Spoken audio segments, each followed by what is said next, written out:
Hi everybody and welcome back to the channel. Today I have for you my unboxing and initial impressions of the brand new Huawei Mate 20X. Now I got this off of Funky Huawei shop, so I'll give you guys a link in the description below in case you're curious about how to get this. But not only that, I actually got a free Huawei pen at the same time with this order. This is TK. Let's go ahead and check it out.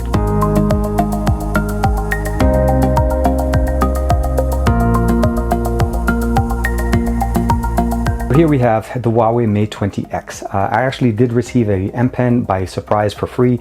This was actually picked up from a website called the Funkyshop.club. They also not only have these devices, but they have the Magic 2 and Mate 20 Pro, as well as the 256 variant, both global unlocked. So I'll give you guys a link in the description below if you'd like to be able to pick it up from there, but let's not waste any time. I want to check out this device and of course how this pen works with it. And there we have it. I mean, wow, that is just massive. But for point of reference, this is the Mate 20 Pro. This is 6.39 inch display. This is a 7.2 inch display. Now this guy is a lot closer to the way the Honor Note 10 is, which is a 6.93 inch display.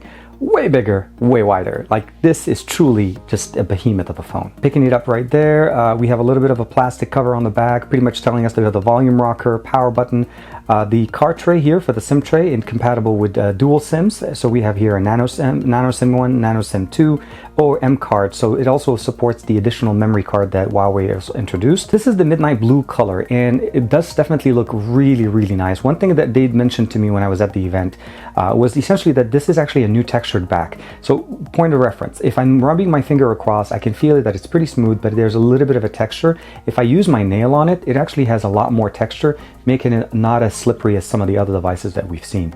Now, the camera back setup in the back, again, as I mentioned, this is exactly the one we have on the Mate 20 Pro, which means we do have that 40 megapixel sensor as well as the wide angle lens and the dual tone LED flash, and the fingerprint sensor is not in the display. As you notice, it's right there under the sensor. So a lot of differences, as well as, surprise, surprise, the 3.5mm headphone jack is also present here.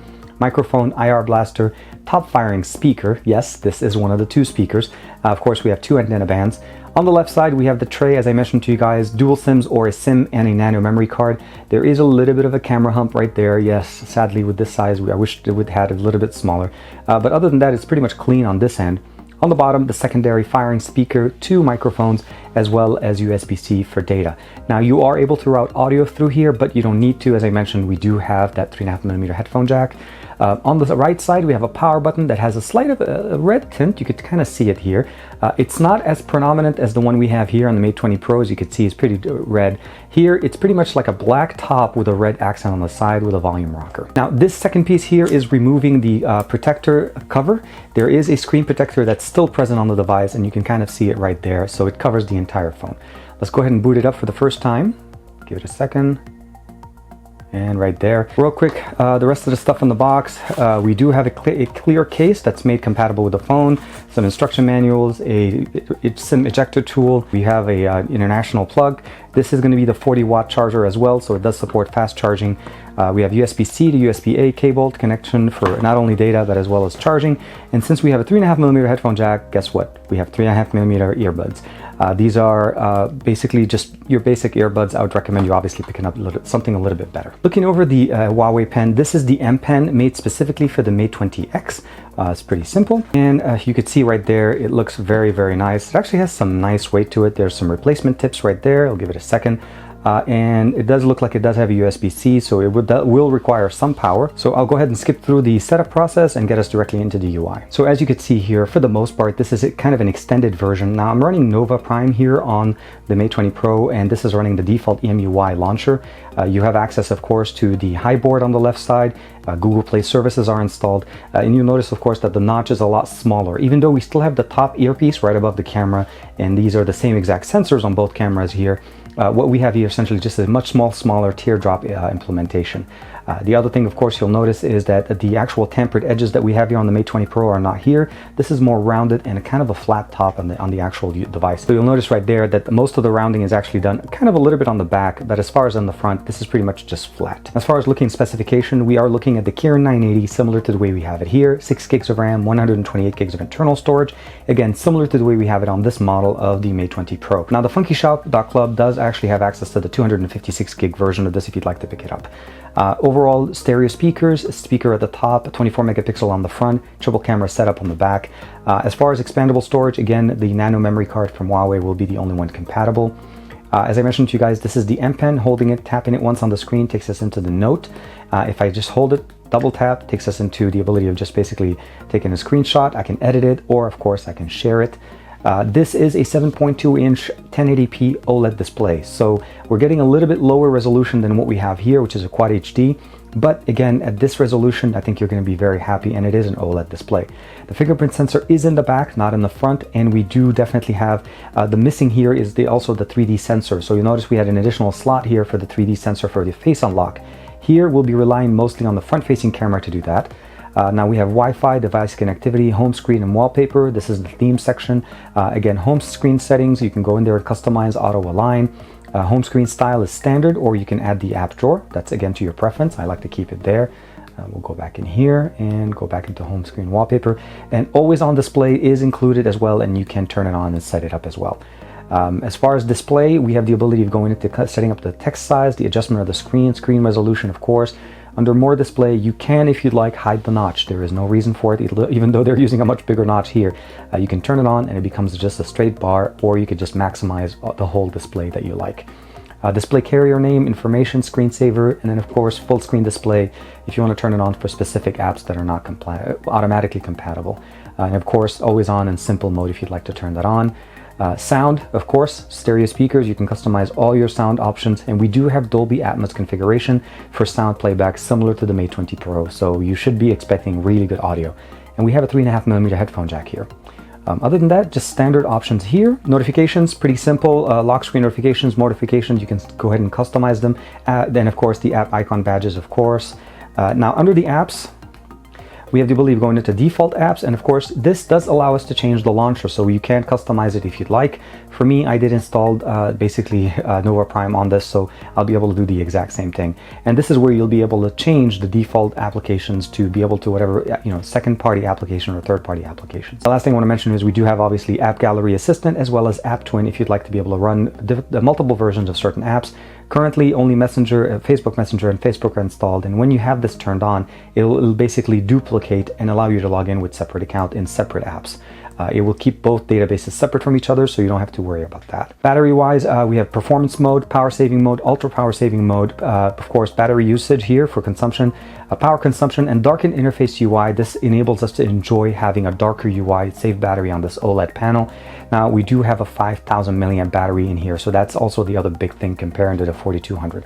It's a massive battery that enables us to power this massive device. Storage wise, as I mentioned, we have 128 gigs, 14.4 gigabytes have been used, so we still have a lot of space out of the box with nothing installed. Digital balance is installed. Again, this is Android 9.0 with EMUI 9, so this is built in, similar to the way we have it here on the Mate 20 Pro.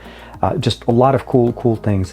And of course, Smart Assistant, user account, Google account, and then of course system. Under the device, you'll notice that the model number is EVR-L29. This does support GPU Turbo right out of the box, of course, since we have the dual NPUs with the brand new Kirin 980.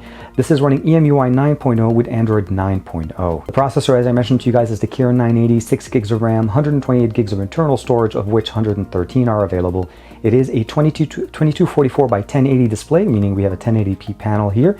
October 1st as far as the security patch on this device. And of course, last but not least, system navigation. We do have support for the brand new EMUI 9.0 gestures. Those are built into EMUI, but you are able to, of course, still use the normal home, recent, and back, or you can also use the navigation dock to your liking.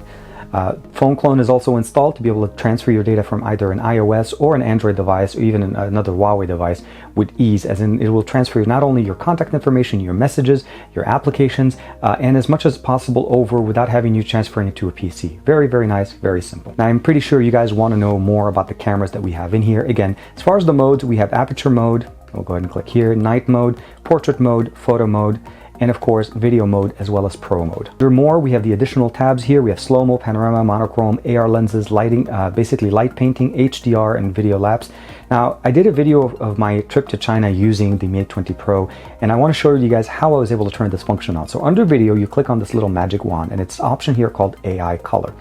This will enable you to actually give color to specifically a subject in your background, so you can watch video with only them being colored and everything else will be black and white. I'll give you guys a link to the vlog that I did showcasing how this looks like when I was in Beijing in the Forbidden City. It looks amazing. As far as looking at video, maximum resolution is 4K at 30 frames per second. We also have obviously full HD. Full HD is 60 frames per second all the way down to 720p. Using the front-facing sensor, we are able to go all the way to 1080p at 18:9 aspect ratio. Again, the 24 megapixel sensor that on the front is pretty much capped at 24. Just keep that in mind. For photography, we pretty much have the same thing, 4x3 at 24 megapixel. That's for the front-facing sensor. And if we go back to the back-facing sensor, we're able to go all the way down. Now, we have, by default, it's a 4x3 at 10 megapixels, or you can go with the 4x3 at 40. Let's go ahead and do a front-facing and a back-facing video sample of the brand new Mate 20X. Okay, so here's a quick sample of the front-facing camera on the brand new Mate 20X. This is a 24 megapixel sensor capable of going up to 1080p at 18:9 aspect ratio. And holding this device is really very different, as this is actually a big device. It crosses into the 7.2 inches. Obviously, this is over 7 inches, but definitely a pleasure. The ability to see myself in the display is really enjoyable because there's no way for me not to know if I'm in focus or what I have behind me. So it looks really good.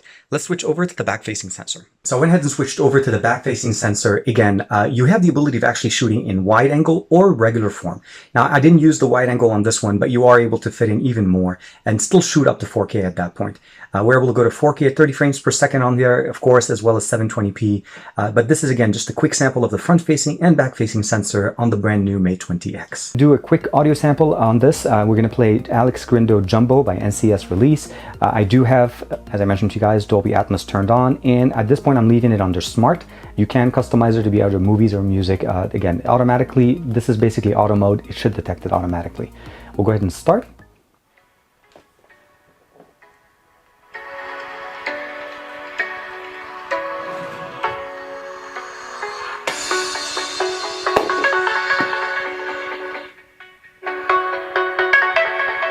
So as I mentioned to you guys, we do have stereo speakers. We have one speaker here, the other speaker at the bottom, and they both fire at the same time. The typical standard Mate 20 Pro that I have on the side here, for the most part, plays the earpiece at the top as a secondary speaker. This earpiece is purely for an earpiece, so you're only going to be able to make calls out of this. Whenever you're playing music, it comes straight out of those speakers.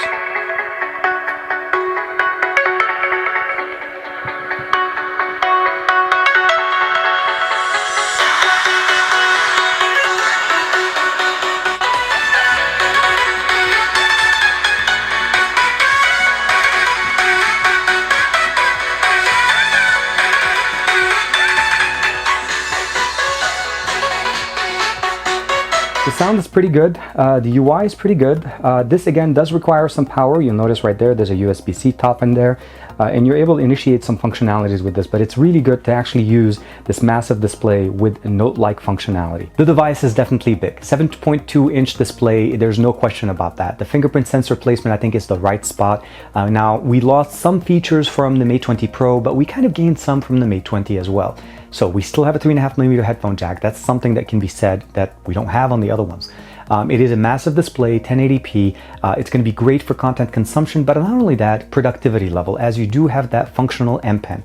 Now, by default, the phone does not come with a pen, but the way I got it directly from the Funkyshop.club, they actually included the pen for free. But not only that, it was shipped on Monday morning, and I got it on Tuesday by 10 a.m. all the way from Hong Kong. So overall, I think it was a really good, very fast way of getting this if you're looking to get one of your hands on either the Mate 20X, the Magic 2, or even the Mate 20 Pro, even in standard or 256 configuration.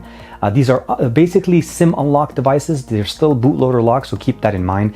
Although you may want to double check funkyhuawei.com just to be able to see some of the options they have. I want to say thank you very much for checking out this video. Let me know in the comments below what you'd like to see from the Mate 20X versus the Mate 20 Pro or even the Magic 2 on this channel. I'm really excited of having this device. Again, the Note 10 was the biggest phone I had from Honor and Huawei, and by the comparison, that device is small now. Like and subscribe as usual. Let me know what you guys think in the comments below. Thank you very much for the support, and I'll see you guys in the next video.